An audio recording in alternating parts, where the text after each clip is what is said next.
Next, I'm going to welcome Baroness Jo Valentine, who's the Chief Executive of London First. She joined London First in 1997 as Managing Director, became its Chief Executive in 2003. Her role centres on representing to national and local governments the most pressing issues affecting London's leading businesses. Before that, she worked in corporate finance and planning at Barings and BOC Group.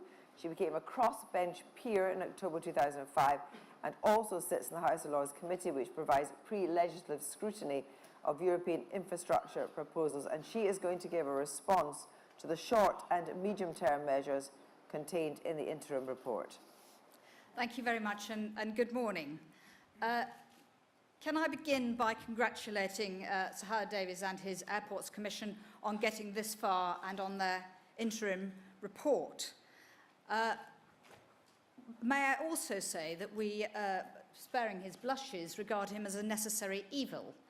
At the beginning of this Parliament, as I'm sure most of you recall, the different political parties were all over the shop on airports and what we were going to do about it. We think that a long, slow, rational process of sifting all the arguments is, as I say, a necessary evil to bring us back to a position where there can be some form of consensus about what the problems are and how we are seeking them to address them. So we are both a supporter of the Airports Commission and what it's doing, but also a supporter of the sort of time frame within which it is operating. However, also sparing Sir Howard's blushes, the result of the work will just be a piece of paper. We do need the politicians, once that piece of paper has emerged, to actually get on and do something. I've been asked to comment on the short-term recommendations, which I'll do briefly, and then provide a bit of context about why the issue is so important to the business community. So I'm just going to begin by highlighting two of the recommendations that relate to the short term.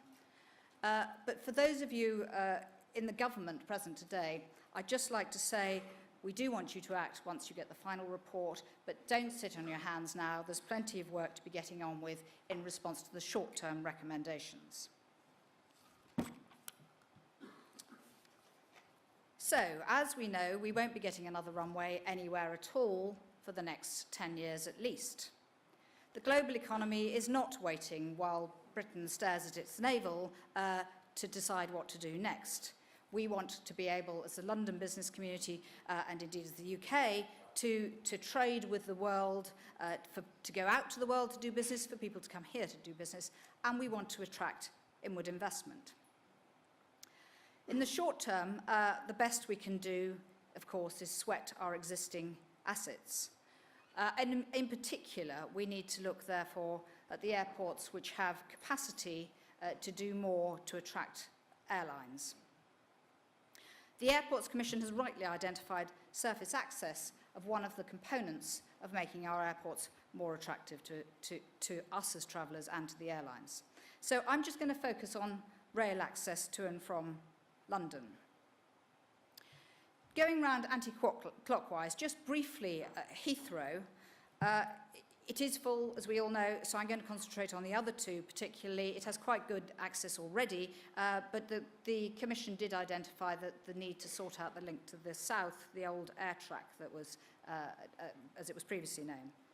More relevantly, though, moving round to Gatwick, we currently have the Thameslink franchise out to tender, or bids are being assessed, and what we want to see at Gatwick is Network Rail and the operators following in Gatwick Airport's footsteps by upgrading the quality of what's going on at the airport and the connection to London. That's both the rolling stock fit for purpose and the station at Gatwick. But moving on to Stansted, this is where we really need to see a step change improvement in the rail access. We want to see a substantial reduction in both delays and in the time taken to get to the airport. I'd like to just in passing congratulate the CAA who have deregulated Stansted and have given greater flexibility to Gatwick. Part of this sweating the assets, I do think, involves giving those airports the maximum chance to do the best they can with the asset they have to attract airlines, and I think deregulation is part of that picture. But returning to my principal ask, it's that the Department for Transport takes this link to Stansted seriously. We think it costs of the order of £500 million to put in some extra tracking to Stansted. The main thing is to say is this can be done by 2021, but Network Rail and the Department of Transport need to get a wiggle on to achieve that. We're going to be waiting a long time for this runway. Please, can we deliver that as quickly as possible?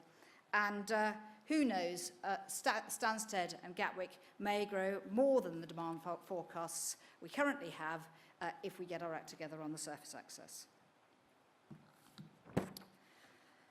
Moving back to Heathrow in particular, I was going to come on to talk about noise.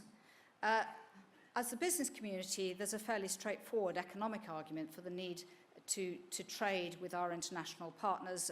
The UK is a very global trading nation. That's where we get a lot of our money from. So we need to do that trade to pay down the deficit. But the Davis Commission, of course, has to trade off the socio-environmental factors as well as the economic factors. And as we've already touched on, noise is one of the issues which focuses both the social and environmental issues. As we all also know, there is the problem is greatest at Heathrow. What I wanted to talk about is just initially a bit of myth-busting on noise. So here are the contours for 1974 for noise. This is sourced from the CAA. And I'll just show you how it's been going over the last 40 years. So there's been a massive shrink in the footprint of noise over the last while, and we believe that shrinkage will continue with the next generation of 787 Dreamliners and A380s. So those contours should shrink further.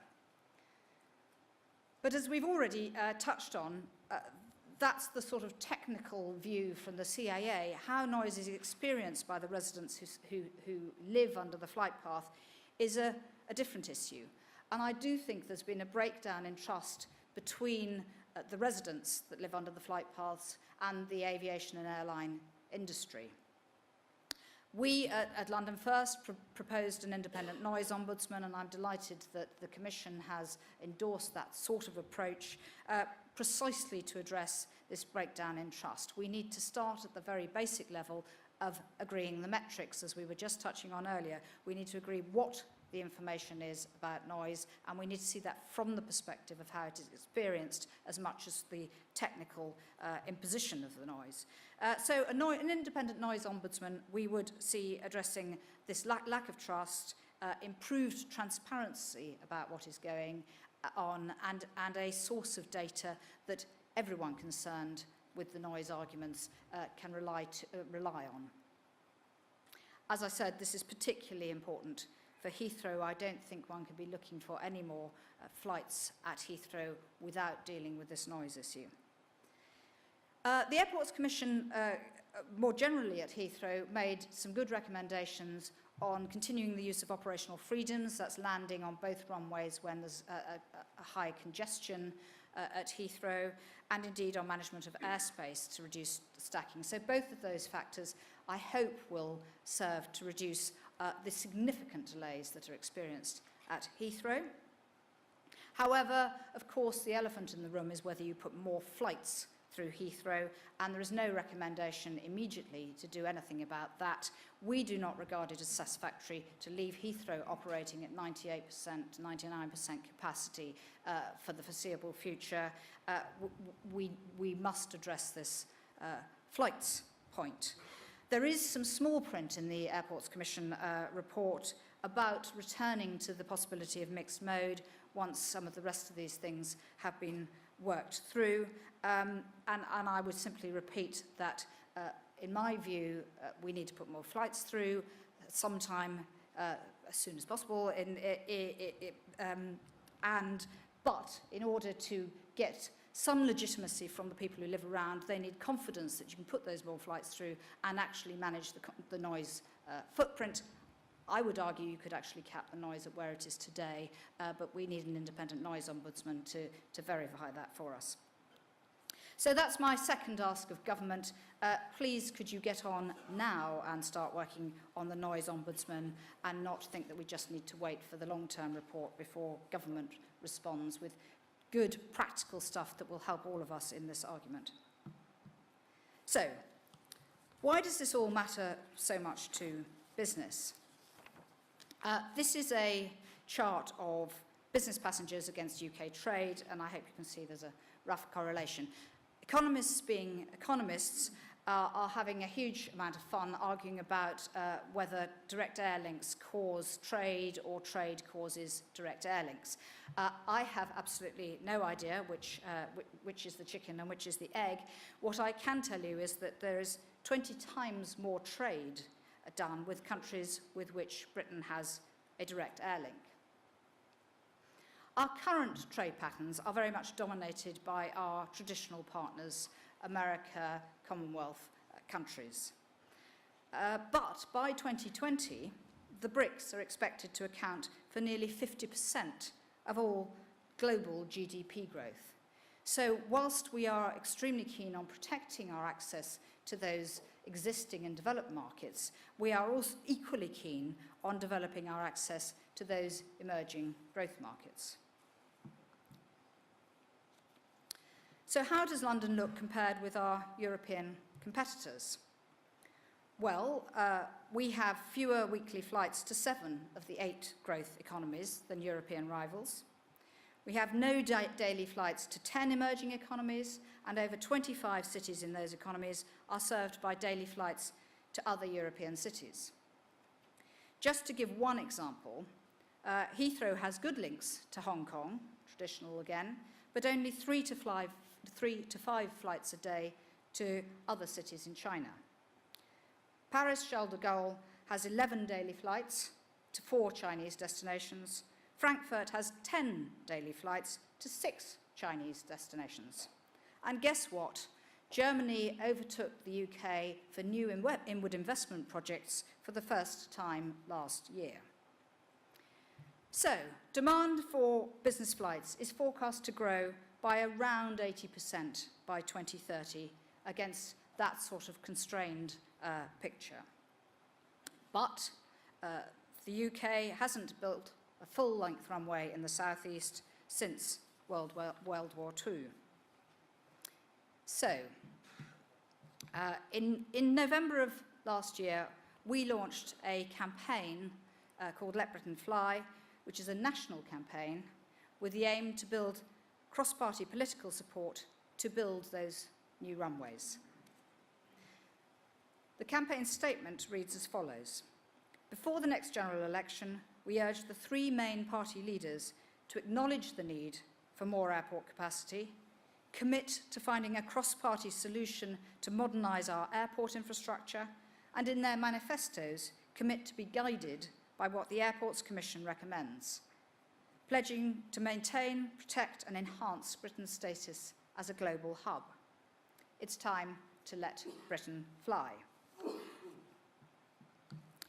What is interesting about this campaign in comparison with previous campaigns is that it's not from the airport and aviation industry. It's the businesses who need to be able to connect internationally. It's supported by business leaders, business organisations, trade bodies, professional associations, trade unions, think tanks, academics and economists. It has over 135 high-profile signatories, and I just list a few of them for you. Sir George Jacobescu of Canary Wharf, Michael Wards of Harrods, Sir Martin Sorrell of WPP, Ron Gawley of Chelsea Football Club, Sir Wim Bischoff of Lloyds Bank, John Allen of Dixon's. You may notice that many of those companies are global leaders. They do rely on their global connectivity. So I'd like to finish by, again, congratulating the Airports Commission. We do regard them as a very important and necessary evil to getting to the point of consensus, and to repeat my plea to politicians, once you receive the report, could you please do something? Baroness Valentine, thank you very much indeed. 3 minutes of questions now. Questions from the floor. Gentleman with his hand up right in the middle at the back. Would you keep your hand up? We'll get the microphone to you for the first question. Gentleman right in the middle at the back, waving furiously. Yes. Thanks very much. I never wave furiously. Jeff Gazzard from the Aviation Environment Federation and Airport Watchers and Alliance of UK environment NGOs. You raised a question of trust. Really important. Do you trust the World Health Organization? They have tobacco control policies. They've cured leprosy. And the WHO have guidelines for community noise exposure. And they're exceeded by every night flight that lands at Heathrow at the measurement points where these things are carried out. And the same is true of daytime noise too. And noise is not an insignificant impact. Can we have a question though, because we're 3 minutes. It can shorten people's life expectancy. So if you want a standard, would you commit today to looking at WHO guidelines for noise exposure and getting them to work in conjunction with airports' development plans? Thank you. Yes, I am certainly. Is this working? Yes. I'm certainly not a noise expert and wouldn't pretend to be. This is precisely why we want to set up an independent noise ombudsman who can take into account exactly what you're talking about and listen to all the parties. I think we need to get to a baseline where we can all be talking about what is reasonable and what is achievable. Gentleman about 3 rows in front, and then the gentleman over here. Keep your hand up, please, and we'll get the mic to you. Thank you. Thank you. I'm Peter Willan, Richmond Heathrow campaign. I'd like to ask the question, just 3% of the Southeast demand are UK resident business. Just 3%, 3 million. Why do we need another runway for 45 million to cope with a doubling of 3 million business passengers from the UK? And those are facts from the CAA. Thank you. I'm not sure whether I fully understood the question, but from the business community's point of view, they trade globally. They need to get to and from. We want to bring the inward investors into the UK. That is the challenge if we want UK PLC to thrive and grow, which is the challenge in a sense put to the Airports Commission. How the government eventually responds to that challenge is up to the government. I'm not sure whether you're suggesting that we don't want business people flying to and from these different destinations. So that is the international connectivity for business and it is only one of the issues, but it is a very important issue for UK PLC. Gentleman on the left, thank you. Thanks. Good morning. Paul LeBlond from the International Air Rail Organisation, IARO. You mentioned about the short and medium term recommendations on surface connectivity in relation to the large airports in London. May I just ask you, would you accept that it also applies to some of the smaller airports in and around London and, of course, in the rest of the country? Not least Manchester with the new Metrolink, Edinburgh with its tram starting this year, the Commission's recommendations about Glasgow and so on. And just another quick point, that there's another conference on the 13th of February specifically on air rail links related to the Commission. Thank you very much indeed. Yes, I am very supportive indeed of that point. I think we could do better at linking up rail and air across the country. The government's commitment to infrastructure investment, we want to see it actually happening rather than talking about it. And indeed, the Heathrow hub option, which was shortlisted as one of the 3, is an interesting attempt to think about air and rail connectivity more. Just before you finish, if it was a choice between point-to-point at Gatwick or hubbing at Heathrow, what would you do? Well, it slightly comes back to that point. As the business community, we need to get to and from destinations. How you do that, there's a lot of argument about whether the traditional hub will remain and whether there'll be different ways of hubbing in the future. I am not an airport expert. It may be that Gatwick can sort that out. It may be that Heathrow will be the right option. I don't have a view. Politician's answer. Thank you very much indeed. Thank you very much indeed, Baroness Valentine.